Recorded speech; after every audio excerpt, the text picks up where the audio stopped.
आप देख रहे हैं सीएनबीसी आवाज पर 10 के दमदार ट्रेड। मैं हूं हर्षदा और मेरे साथ है अनुज। और भारतीय बाजारों में देखिए आज थोड़ी सी वॉलेटिलिटी बनती हुई दिखाई दे रही है।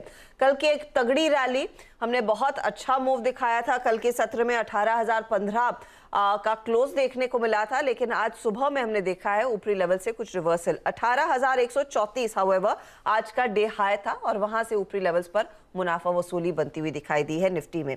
तो इस समय 24 पॉइंट नीचे निफ्टी बैंक भर भी अगर आप ध्यान दें तो 42,500 को ये होल्ड नहीं कर पा रहा है। 42,485, 890 तक के लेवल्स देखने को मिल रहे हैं। 137 अंकों तक की गिरावट देखने को मिली है। मिड कैप इंडेक्स आपकी स्क्रीन पर लेकर आएंगे। अब ये सिर्फ 100.2 पर है। यहाँ पर 150-200 पॉइंट तक का इंट्राडे मूव देखने को मिला था सुबह में। इनफैक्ट ओपनिंग हाई दरअसल मार्केट ने दिखाया है हर सेक्टर में, और उसके बाद ऊपरी लेवल से कुछ सेल साइड की पोजीशंस एक्टिवेट होती हुई। 10 मिनट पहले जो एडवांस डिक्लाइन रेशियो था ये लगभग 3:1 का था, लेकिन ये भी थोड़ा सा और संकरा होता हुआ अब 2:1 का एडवांस डिक्लाइन रेशियो ही आ चुका है। तो क्लियरली ऊपरी लेवल से प्रॉफिट बुक हो रहा है। हालांकि एक जो थीम है, भले ही ऊपरी लेवल्स पर इंडेक्स में कुछ दबाव आया हो, लेकिन मेटल काउंटर्स में जोश बढ़ता हुआ। JSW स्टील, टाटा स्टील जैसे काउंटर्स, हिंडाल्को जैसे काउंटर्स, JSPL जैसे काउंटर्स, नैल्को जैसे स्टॉक्स, लिस्ट लंबी है मेटल साइड पर जहां पर अच्छी खासी तेजी बनती दिखाई दे रही है। आज ऑयल प्ले भी थोड़ा सा फेवर में आता हुआ, तो ONGC जैसे काउंटर्स में खरीदारी बनती हुई, और of course Tata Motors, Titan जैसे स्टॉक्स है जहां पर मजबूती का ही सौदा बनता दिखाई दे रहा है। तो आप कह सकते हैं आज दरअसल 18,000 के लेवल्स पर काफी आंख मिचोली खेली जा रही है बुल्स और बेयर्स की तरफ से। यहाँ पर दोनों तरफ का एक्शन साफ तौर से एक्टिव है। हमारे साथ राजेश सातपुते, मानस जायसवाल है, आशीष चतुर्मोता को भी जोड़ने वाले हैं कुछ ही क्षणों में, और साथ ही साथ विकास सालुंखे भी हमारा साथ देंगे। ये फिलहाल अब तस्वीर साफ हो गई है कि ऊपरी लेवल्स पर थोड़ा थोड़ा मुनाफा बुक किया जा रहा है। इंडेक्स में मानस कोई ट्रेड लेने का मौका आपको दिख रहा है क्या? देखिए, एक चीज क्लियर है कि आई थिंक करंट लेवल पे शॉर्ट नहीं करना है, लेकिन आपको बाइंग अपॉर्चुनिटी का इंतजार करना है। अगर निफ्टी अब वापस 18,030 के ऊपर निकलता है और उसके ऊपर सस्टेन होता है, तब खरीदारी करेंगे। उस केस में आपको करीब 70 रुपए का स्टॉप लॉस रखना है। लेकिन अगर 18,030 के ऊपर सस्टेन हुआ तो कम से कम 100 से 125 पॉइंट की तेजी देखने को मिलेगी। तो अभी के लिए नहीं, अगर 18,030 के ऊपर निफ्टी सस्टेन करेगा तभी खरीदारी करेंगे, लेकिन शॉर्ट का रिकमेंडेशन नहीं है। शॉर्ट का रिकमेंडेशन नहीं है। तो मानस, कोई इंडिविजुअल स्टॉक स्पेसिफिक कॉल इस समय की? जी, तो देखिए, सबसे ज्यादा फोकस तो मेटल पे है, तो उस पे ही ध्यान मेरा भी है। JSW स्टील में खरीदारी करने की राय रहेगी। 20 डे मूविंग एवरेज को स्टॉक ने रिगेन कर लिया। एक प्राइस ब्रेकआउट 744 पे इंटरडे चार्ट पे देखने को मिला है। आई थिंक यहाँ पर खरीदारी करिए। 743 आपके स्टॉप लॉसेज रहेंगे, ये कैश लेवल्स है, और 762 तक के टारगेट्स आप देख सकते हैं। दूसरा स्टॉक जहां पर मेरी नजर है वो है SRF का। देखिए, SRF ने कल वी शेप रिकवरी दिखाई। आज स्टॉक ने अपने 20 डे मूविंग एवरेज को रीगेन कर लिया है। आई थिंक यहाँ पर एक चांस लेना चाहिए। 2300 रुपए के स्टॉप लॉस से आपको SRF में खरीदारी करनी है। ऊपर की तरफ 2400 तक के भाव आपको देखने को मिल सकते हैं। ओके, तो SRF में एक मौका तेजी का, और साथ ही साथ JSW स्टील में भी खरीदारी करके चलेंगे। 2 बाय साइड के ट्रेड इस समय, और इंडेक्स पर व्यू साफ, शॉर्ट नहीं करना है इन लेवल्स पर। आशीष चतुर्मोता हमारे साथ जुड़ गए। आशीष, बताइए आपकी रणनीति क्या रहेगी, क्या अप्रोच लेकर उतरे हैं आज मार्केट में? गुड मॉर्निंग अनुज, गुड मॉर्निंग हर्षदा। देखिए, तो बाजार में जो डायरेक्शन है वो कल के सत्र में एक बहुत ही अच्छी रिकवरी आई, और उसके बाद एक थोड़ा सा प्रॉफिट बुकिंग देखने को नजर आ रही है। बट इससे एक चीज जो तय हो गई वो ये कि कहीं ना कहीं बाजार 17,800 से लेकर 900 की ट्रेजेक्टरी में एक अच्छा सपोर्ट आपको दिखा सकता है, क्योंकि वहां पे 100 डे मूविंग एवरेज भी था और वहीं से एक अच्छा रिकवरी हमें देखने को मिला। तो मेरे हिसाब से बाय ऑन डिप की रणनीति ज्यादा कारगर इस मार्केट में साबित होगी, और ओवरऑल मुझे लगता है एक साइडवेज ट्रेंड रहेगा जहां पे 17,800 के स्तर सपोर्ट के तौर पे काम करेंगे और 18,200 एक शॉर्ट टर्म रेजिस्टेंस पे करेगा। बट ओवरऑल बायस हमारा ये कि 18,200 इवेंचुअली क्रॉस होगा, और इन मीडियम टर्म या आने वाले कुछ हफ्तों में 18,400-500 की ट्रेजेक्टरी निफ्टी के अंदर देखने को नजर आएगी। अब जहां तक के स्टॉक्स का सवाल है, तो मेटल्स में हिंडाल्को हमें काफी पसंद है, क्योंकि डिमांड सप्लाई जो सिचुएशन है एल्यूमिनियम की वो काफी मिसमैच है, और बहुत ही जबरदस्त एक डिमांड एल्यूमिनियम की बनी हुई है, क्योंकि ग्रीन एनर्जी के तौर पे भी इसको अभी देखा जा रहा है। तो मेरे ख्याल से हिंडाल्को एक बहुत ही बेहतरीन पिक हो सकती है, क्योंकि नोवेलिस का जो कंट्रीब्यूशन है वो भी काफी अच्छा रहेगा। और मार्जिन एबिटा मार्जिन जो है उनमें भी कंसिस्टेंसी बनी रहेगी। साथ ही साथ आप देखेंगे टेक्निकली तो वीकली चार्ट पर एक बहुत ही बेहतरीन एक हायर टॉप हायर बॉटम का फॉर्मेशन हिंडाल्को बना रहा है और लोअर लेवल से जिस तरह से सपोर्ट लिया है, मुझे लगता है 475 480 की ट्रेजेक्टरी हिंडाल्को के स्टॉक में देखने को नजर आएगी। 442 के स्टॉप लॉस के साथ खरीदारी की राय मेरी हिंडाल्को पे रहेगी। दूसरा पिक जो मुझे काफी पसंद आता है वो कैश सेगमेंट से होगा और वो है पॉलिसी बाजार न्यू एज बिजनेस से।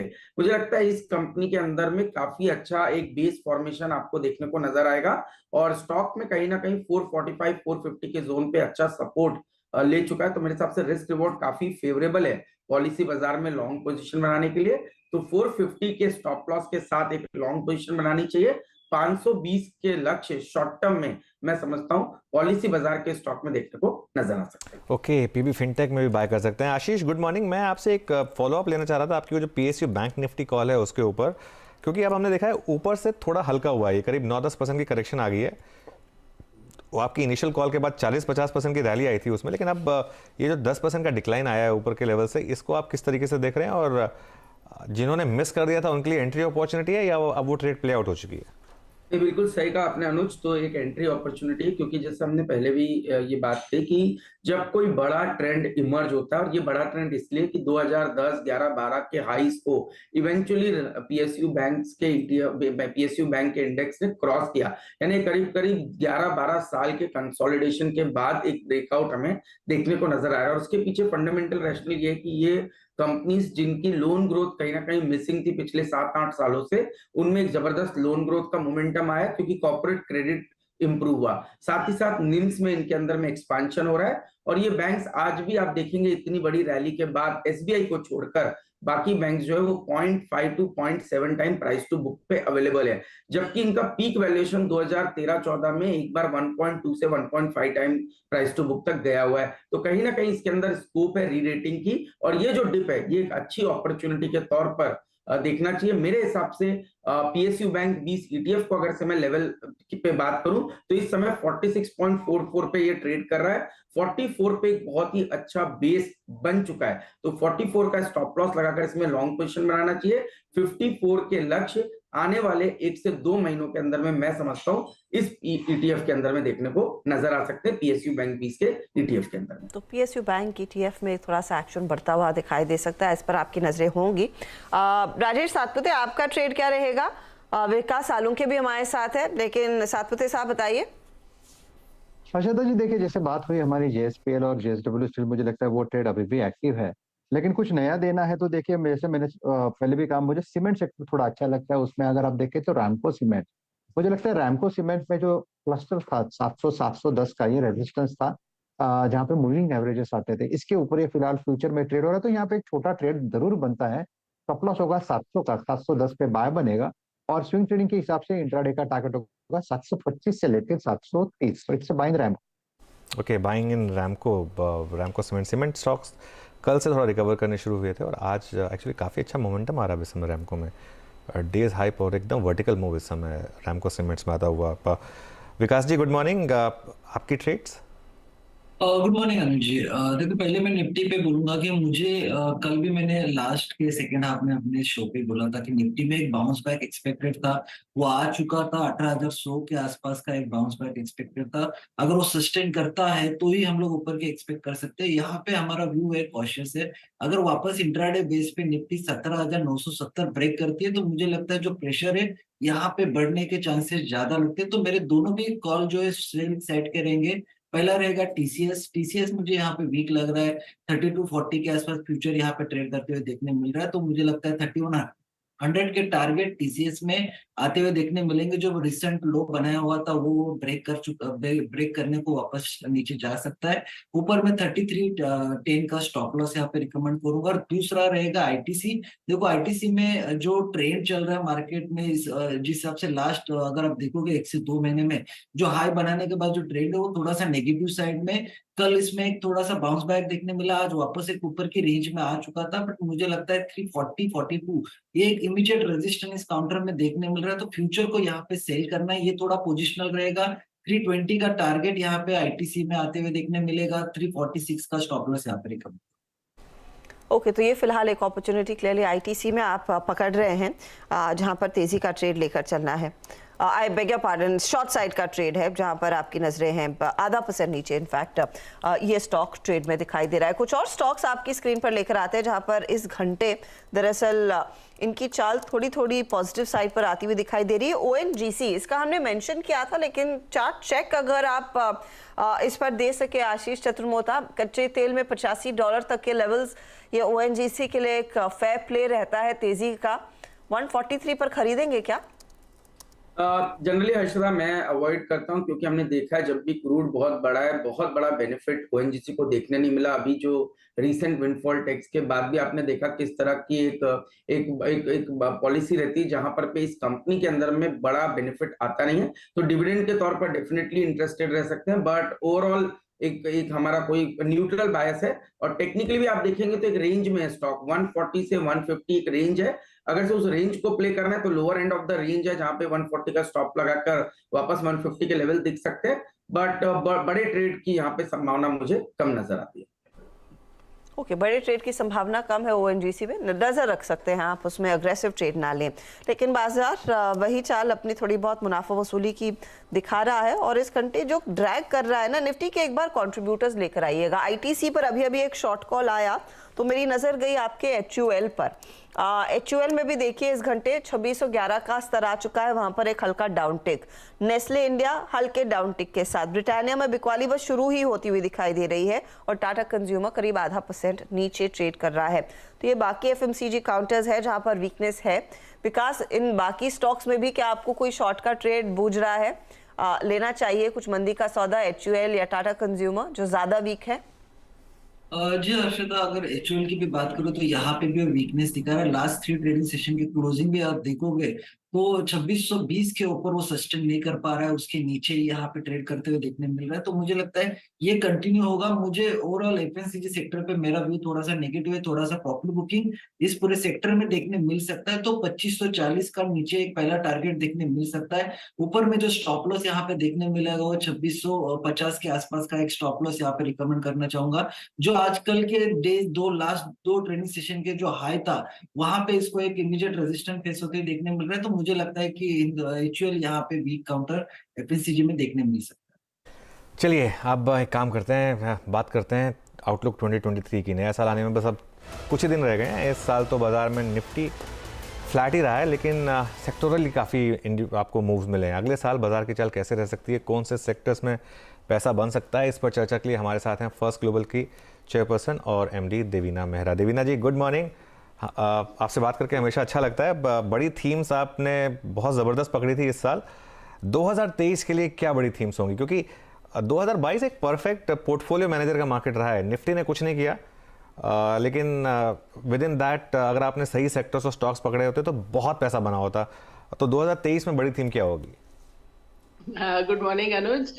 आपने बात ठीक कही, और मैंने साल के शुरू में कहा भी था कि ये 2021 वाली मार्केट नहीं है जहां सभी कुछ थोड़ा कम थोड़ा ज्यादा चला था, और 2022 में आपको सेलेक्टिव होना पड़ेगा, और वही सामने भी आया।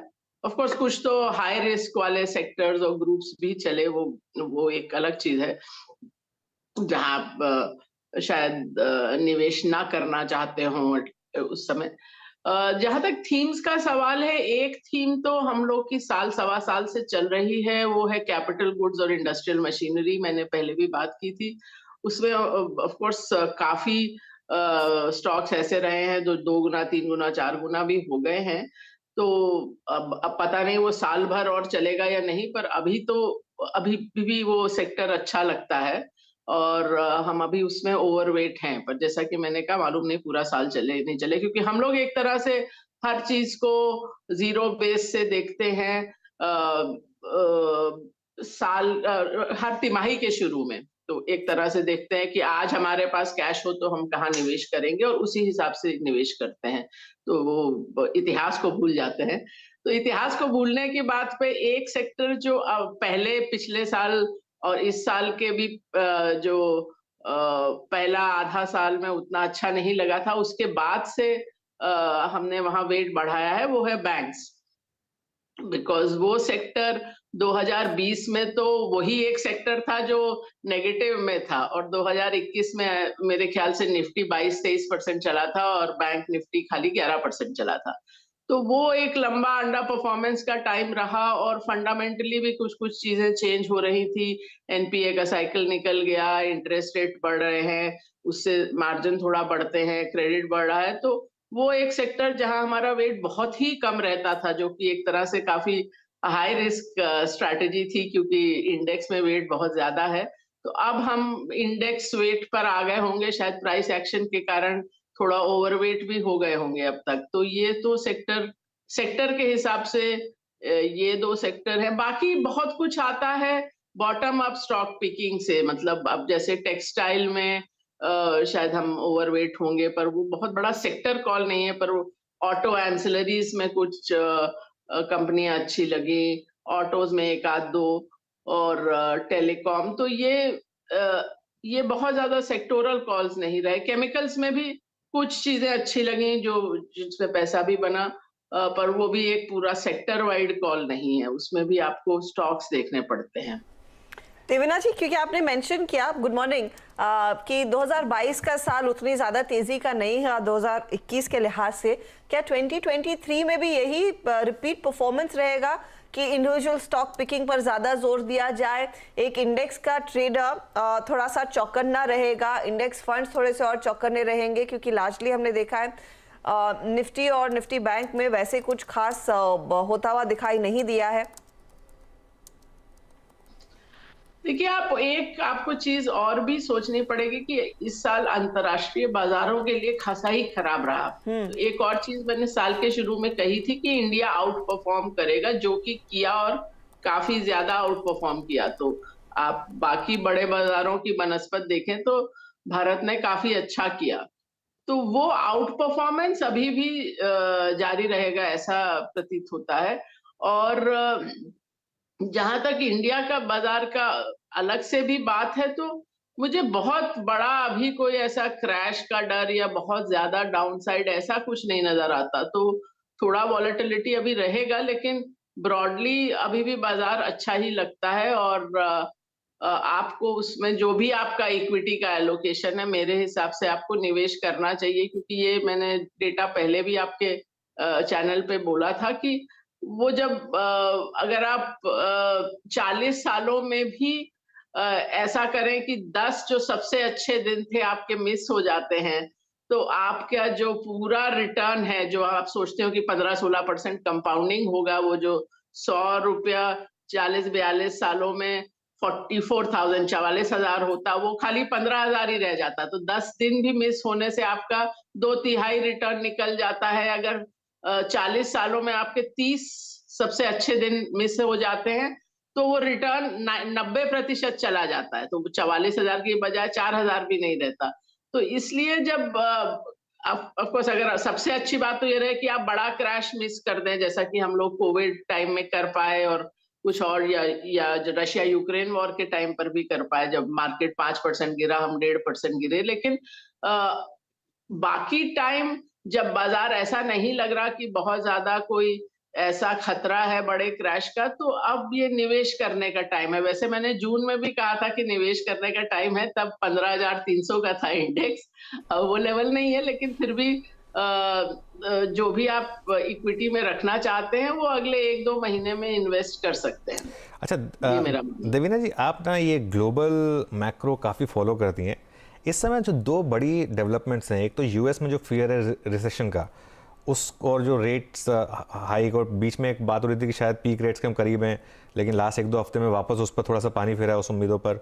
तो उस डेटा पॉइंट को कैसे देख रही हैं, और चाइना में जो हो रहा है इस समय, और अब चाइना जो ओपन अप होने जा रहा है, उसका इंडिया पे क्या इम्पैक्ट होगा आपके हिसाब से?